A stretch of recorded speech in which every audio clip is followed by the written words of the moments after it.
परवाच माझ्या एका पेशंटने एक आनंदाची बातमी दिली. ती फायनली कन्सीव्ह झाली होती. Pregnancy test positive.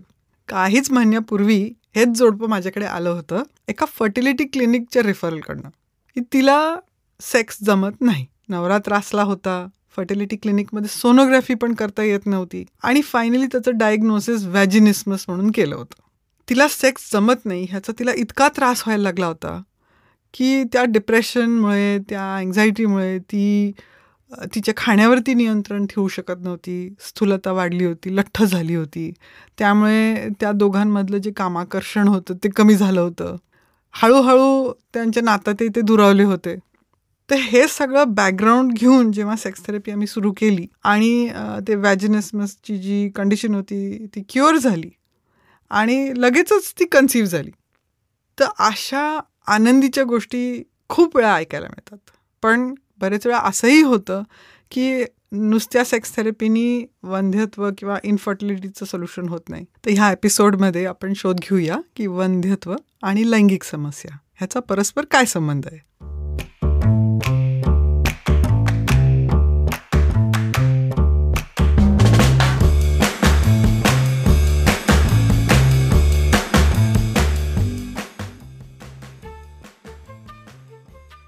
स्त्रियांचं आरोग्य, त्यातून त्यांचं लैंगिक आरोग्य ह्याच्याबद्दल समाजामध्ये खूप समज आणि गैरसमज आहेत.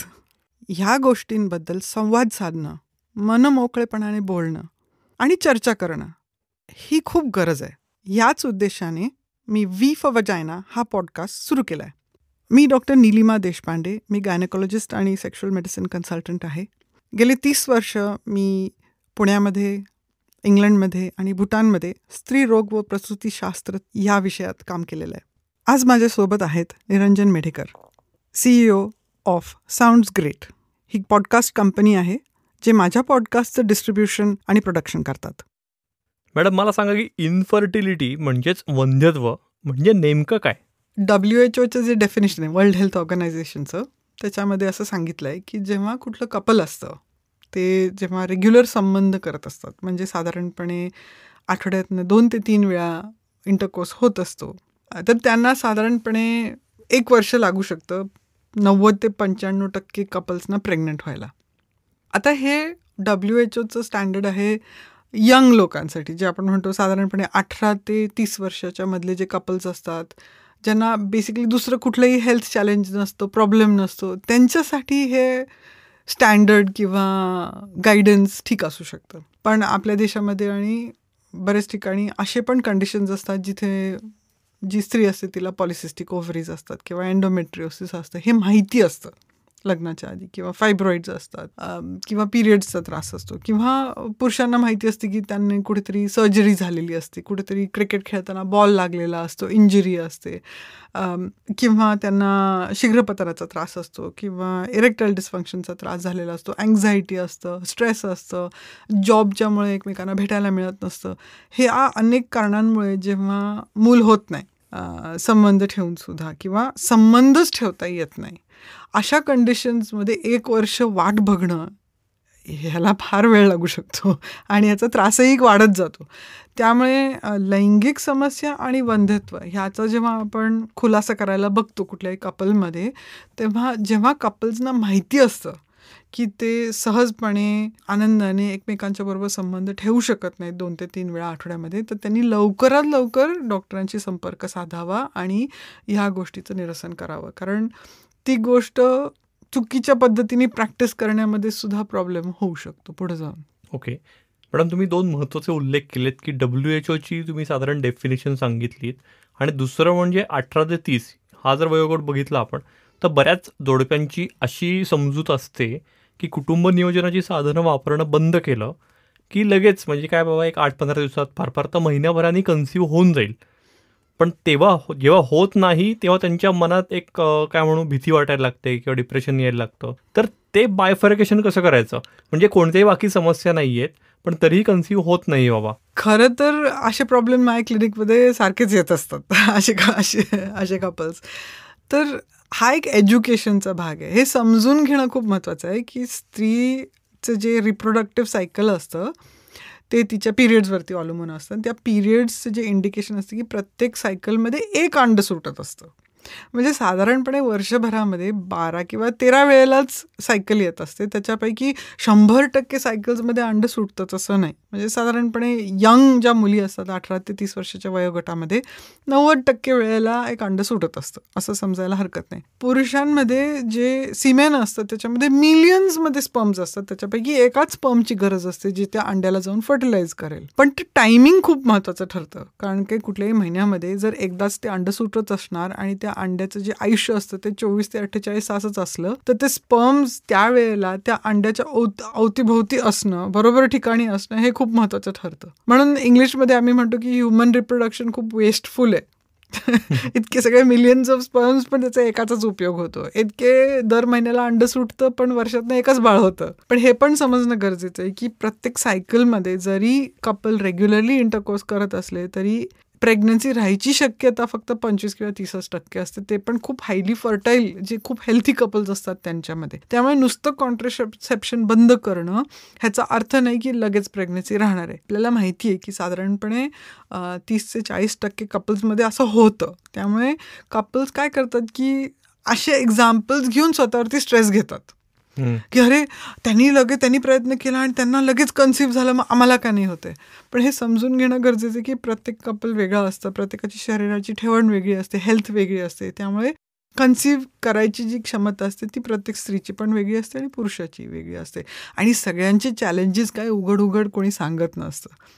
त्यामुळे आपण बाळासाठी प्रयत्न करतोय आणि साधारणपणे कॉन्ट्रासेप्शन जे काय असेल, सपोज तुम्ही पिल यूज करत असाल किंवा कॉन्डम यूज करत असाल, कुठलं जे साधन आहे जे जेव्हा तुम्ही यूज करायचं बंद करता तर तुम्ही कमीत कमी स्वतःला 6 महिन्याचा तरी वेळ द्यावा प्रेग्नंट होण्यासाठी, जर तुम्ही यंग असलात. आणि जर तुमचं वय वाढत असलं, तुमचं वय 30च्या वर असलं तर तुम्ही 6 महिन्यातही जाऊ शकता. वर्षभर वाट बघायची गरज नाही. यंग असलात तर वर्षभर वाट बघितली तरी सुद्धा 90% चान्स आहे की तुम्ही आपण स्वतः कन्सिव्ह होणार आहात नॅचरली. ओके. आता मला सांगा की वंध्यत्वाच्या पेशंट्समध्ये कोणत्या लैंगिक समस्या उद्भवू शकतात?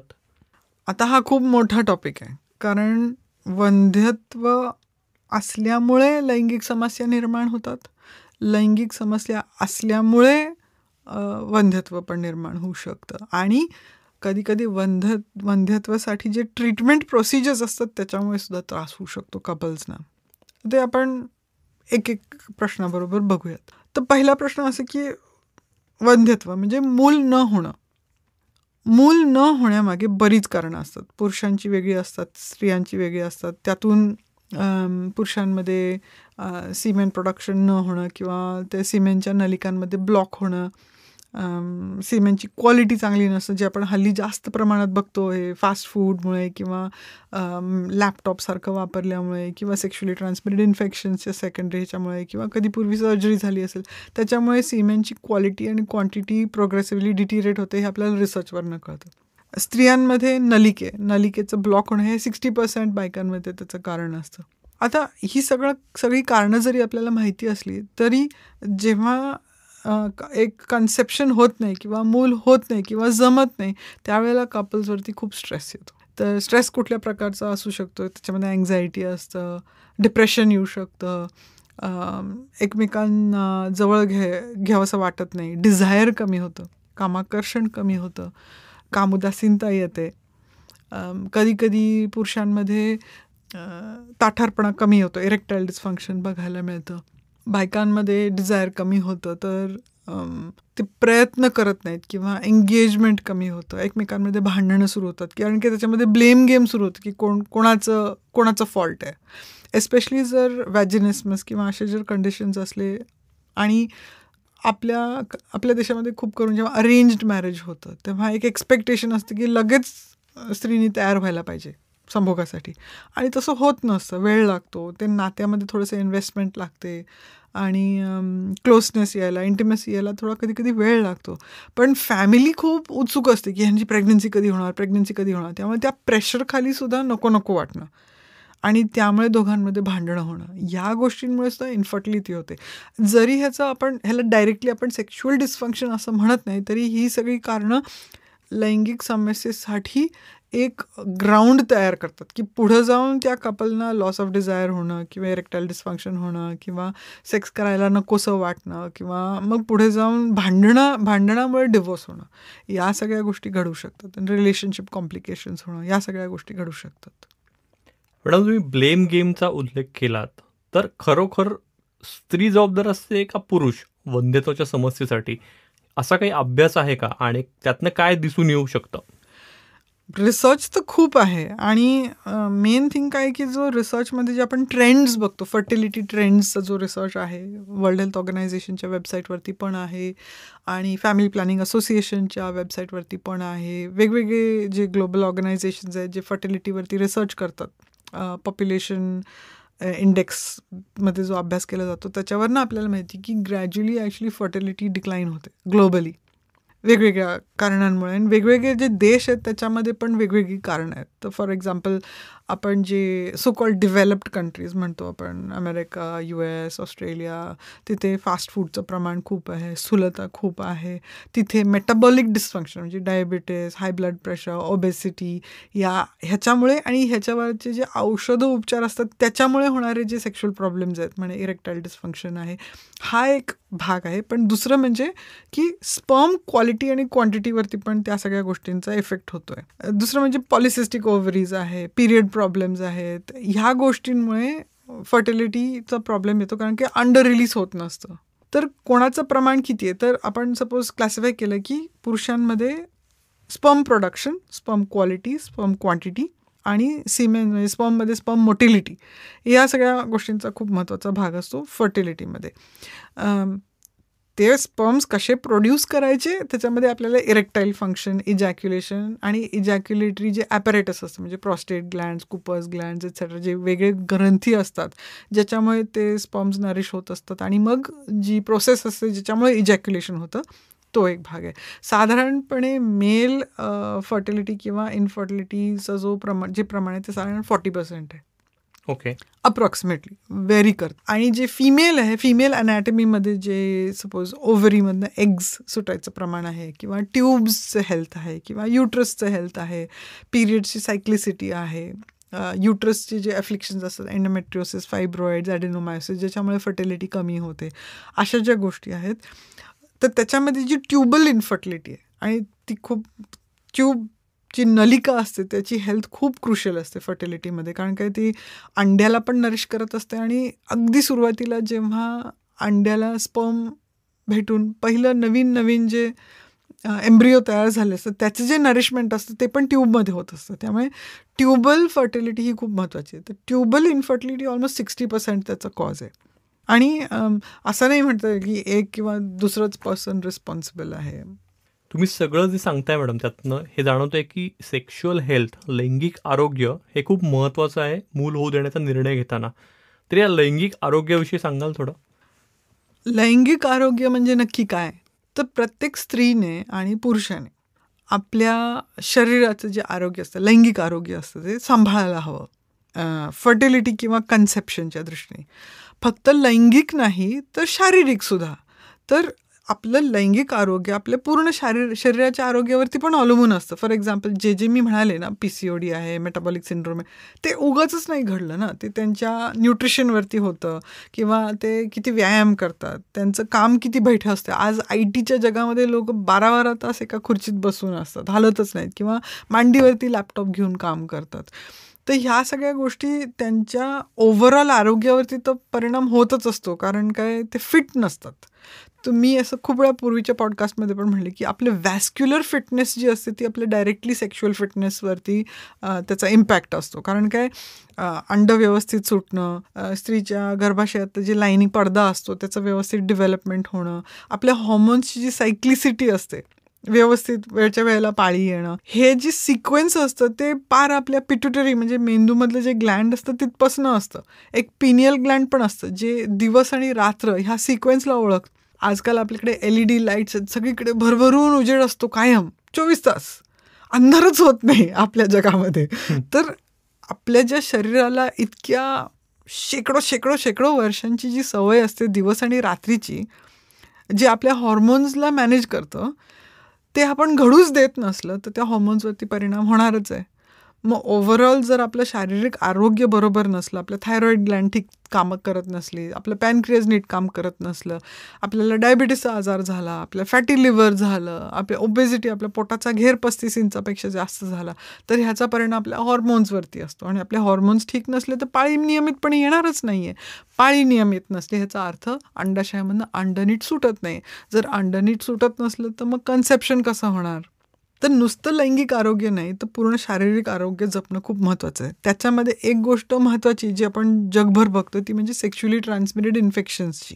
जितकी लिबरेशन वाढतंय सेक्समध्ये, कोणाबरोबर कधीही केव्हाही सेक्स करता येतं, पण ते करावं का नाही करावं आणि कसं करावं आणि त्याच्यासाठी काय प्रिकॉशन्स घ्यायला पाहिजेत हे समजून घेणं प्रत्येक स्त्री आणि पुरुषाची स्वतःच्या शरीराला सांभाळायची जबाबदारी आहे. कारण की एकदा ते इन्फेक्शन झाले, एस्पेशली स्त्रीमध्ये, जर क्लॅमिडिया किंवा गॉनरिया असे जेव्हा इन्फेक्शन्स होतात किंवा टीबी सुद्धा, आपल्या देशामध्ये टीबी खूप कॉमन आहे, तर नलिकेला डॅमेज होणं किंवा अंडाशयाच्या भोवती खूप फायब्रोसिस होणं किंवा पिशवीच्या आतला जो पडदा असतो तो डॅमेज होणं, ह्या गोष्टी एकदा घडल्या की मग त्याला रिव्हर्स करणं खूप कठीण जातं. तसंच पुरुषांमध्ये सुद्धा गॉनोरिया झाल्यामुळे किंवा इतर कुठले इन्फेक्शन झाल्यामुळे जेव्हा ब्लॉकेजेस होतात त्याच्यामध्ये मग पुढे सर्जिकल अप्रोच घेतल्याशिवाय आपल्याला ते शुक्रजंतू मिळत नाहीत फर्टिलिटीसाठी. मग त्यामुळे मग IVF करणं, ICSI करणं असे जे प्रोसिजर्स, ॲडव्हान्स प्रोसिजर्स आहेत फर्टिलिटीसाठी, मग तिकडे मग वळसा घ्यायला लागतो फर्टिलिटी ट्रीटमेंटचा. त्यामुळे स्वतःचं लैंगिक आरोग्य जपणं, कॉन्डॉम्स यूज करणं,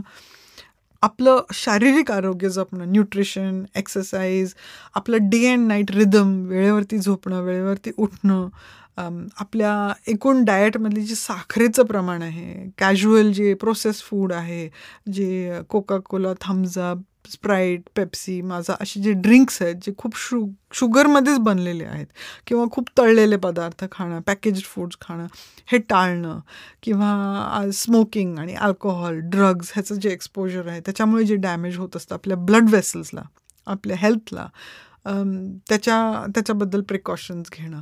आणि मग पुढे जाऊन तर स्वतःच्या शरीराची ओळख घेणं की आपल्याला सेक्शुअली अराउज्ड राहायला, एंगेज्ड राहायला, इंटरेस्टेड राहायला आपल्याला काय काय अभ्यास करायची गरज आहे, स्वतःच्या शरीराची आणि लिटरेचरची. ह्या दोन्ही गोष्टींमध्ये सुद्धा लैंगिक आरोग्याचा भाग असतो. तुम्ही म्हणलं तसं मॅडम, फर्टिलिटी ट्रीटमेंटचं पण प्रमाण वाढतंय, अनेक कपल्स अप्रोच होतात, पण फर्टिलिटी ट्रीटमेंटमुळे कोणत्या लैंगिक समस्या उद्भवू शकतात? ॲक्च्युली हा एक खूप मोठा टॉपिक आहे. कारण एका कपलचं एक्झाम्पल सांगते.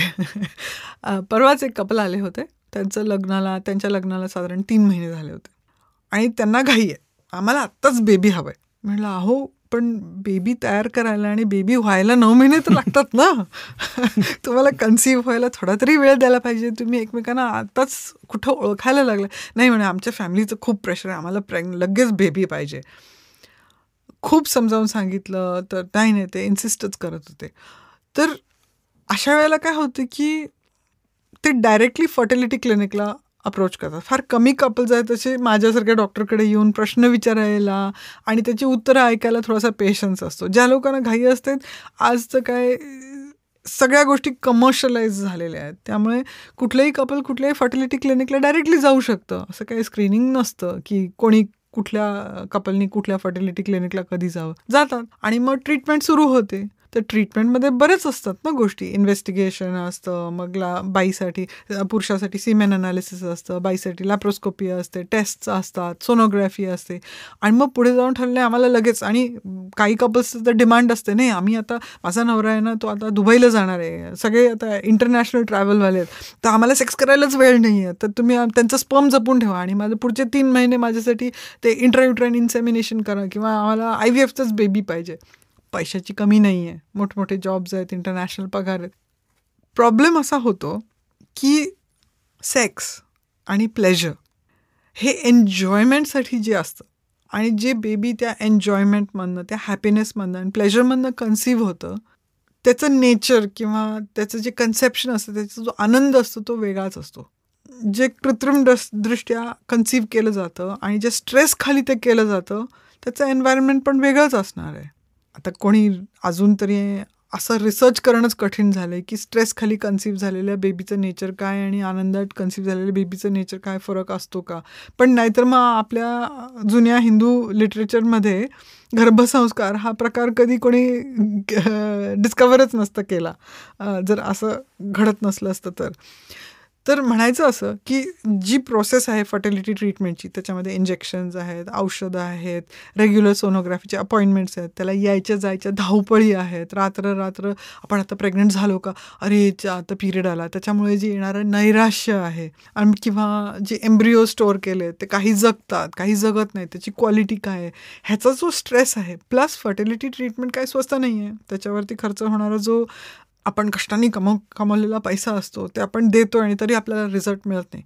ज्यांना लगेच रिझल्ट मिळतो ते वेगळी गोष्ट आहे, पण फर्टिलिटी शेवटी तुमच्या शरीरावरती एक नॅचरल गोष्ट घडणारी एक स्थिती आहे आणि नुसतं प्रेग्नंट होऊन उपयोग नाही ना. ते बेबी तुम्हाला डिलिव्हरीपर्यंत 9 महिन्यापर्यंत हेल्थी प्रकारे कॅरी करण्यासाठी जे रिक्वायरमेंट आहे ती असतेच.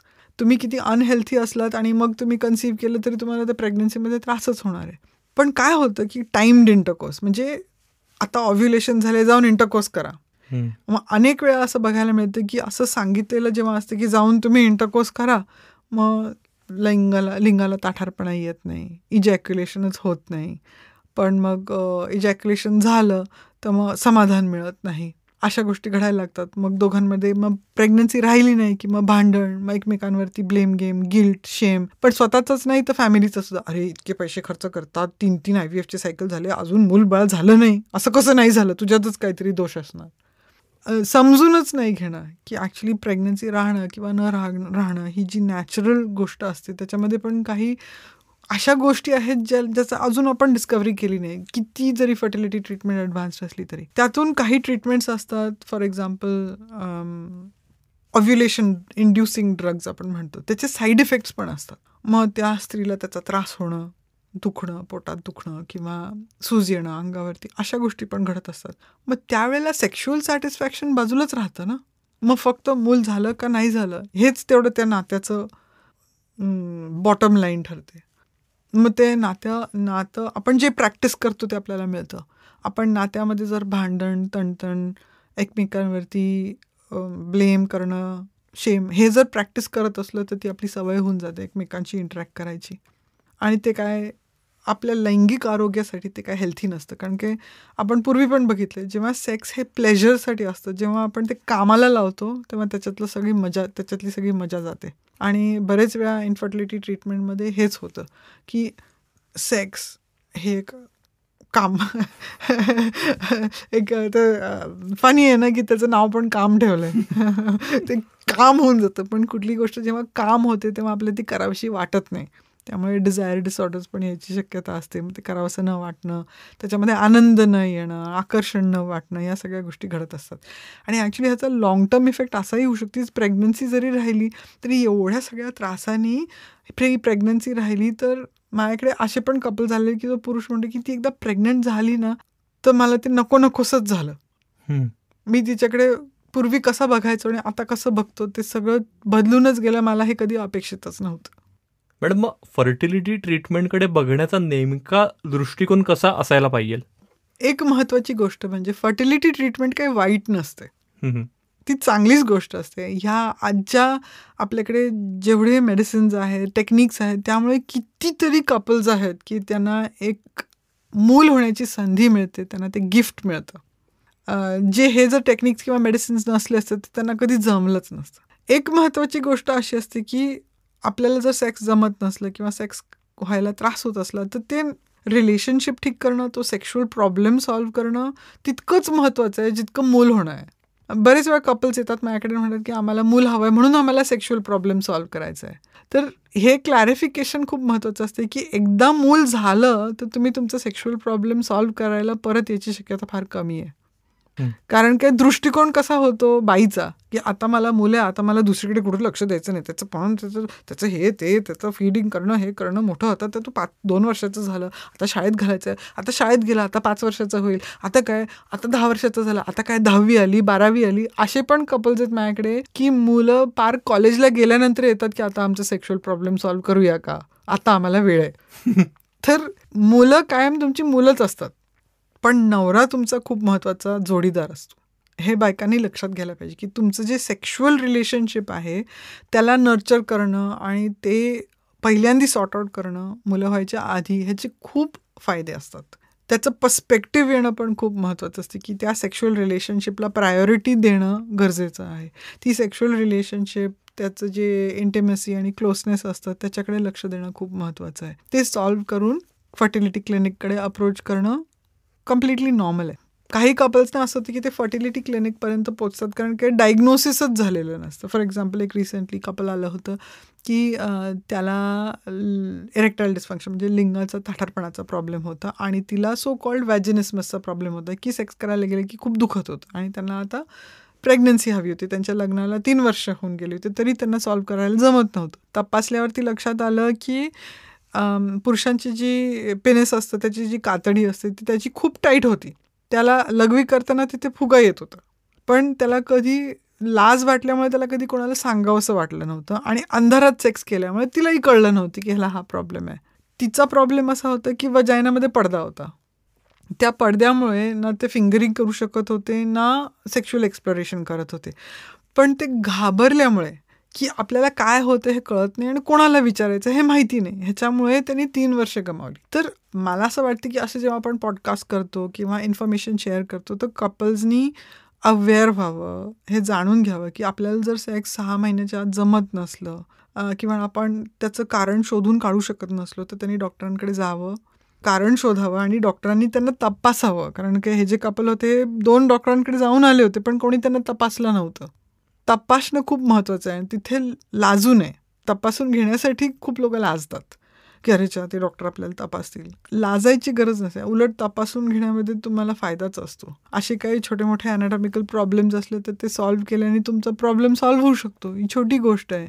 आणि हल्ली तर सकमसिजन आपण जे म्हणतो सर्जरी आहे पुरुषांसाठी किंवा स्त्रियांसाठी, हायमेनचा जो प्रॉब्लेम आहे किंवा वजायनल सेप्टमचा जो प्रॉब्लेम आहे तो असं खूप मोठा नाही आहे सॉल्व्ह करण्यासाठी. आपल्याकडे सगळे तंत्रज्ञ अवेलेबल आहेत या गोष्टींना ॲड्रेस करायला. आता तेच कपल गेल्या 2 आठवड्यात व्यवस्थित सेक्स करतात. तर म्हणायचं तात्पर्य असं आहे की फर्टिलिटी ट्रीटमेंट ही वाईट नाही आहे. बरोबर तुम्हाला डॉक्टरांकडे जाऊन तपासणं खूप गरजेचं असतं की आपल्याला प्रॉब्लेम काय आहे. जास्त वेळ वाया घालवू नये, त्यातूनही घाई पण करू नये. आपल्या फॅमिलीच्या प्रेशरखाली आधी मूल हवं आहे मग आमचं करिअर आणि फायनान्स आणि सेक्स बघू अशा दबावाखाली सुद्धा येऊ नये. आपलं नातं एकमेकांशी आहे ते आयुष्यभर पुरणार आहेत. मुलं आयुष्यभर पुरतील किंवा नाही पुरतील माहिती नाही. तर स्त्रियांनी आपल्या पार्टनरकडे आपल्या नवऱ्याकडे जरूर लक्ष द्यावं. आणि जेव्हा तुम्ही फर्टिलिटी ट्रीटमेंट घ्यायला जाता तेव्हा लक्षात घ्यावं की ही गोष्ट स्ट्रेसफुल असते. प्रत्येक फर्टिलिटी क्लिनिकमध्ये काउन्सिलर असतो, त्याची मदत घेणं अपेक्षित असतं. तर तुम्हाला काही स्ट्रेस होत असला, काही ताणतणाव भासत असला तर तुम्ही काउन्सिलिंग जरूर घ्यावं. आपल्या रिलेशनशिपला प्रेग्नन्सीसाठी सॅक्रिफाईस करू नये. रिलेशनशिप नेहमी जपावं, काळजी घ्यावी एकमेकांची, एकमेकांकडे प्रेमाने आणि करुणेने आणि कंपॅशननी बघावं. कधीही प्रेग्नन्सीमध्ये दोघांचा हात असतो, एकाचा फॉल्ट कधी नसतो, हे लक्षात घ्यावं. आणि शेवटी प्रेग्नन्सी राहणं आणि ती टिकवणं आणि 9 महिन्यानंतर एक हेल्थी बाळ जन्माला येणं हे एक मिरेकल असतं, एक गिफ्ट असतं, हे लक्षात घ्यावं. हे प्रत्येक गोष्टीसाठी एक आर्टिफिशियल सोल्युशन असतंच असं नाही.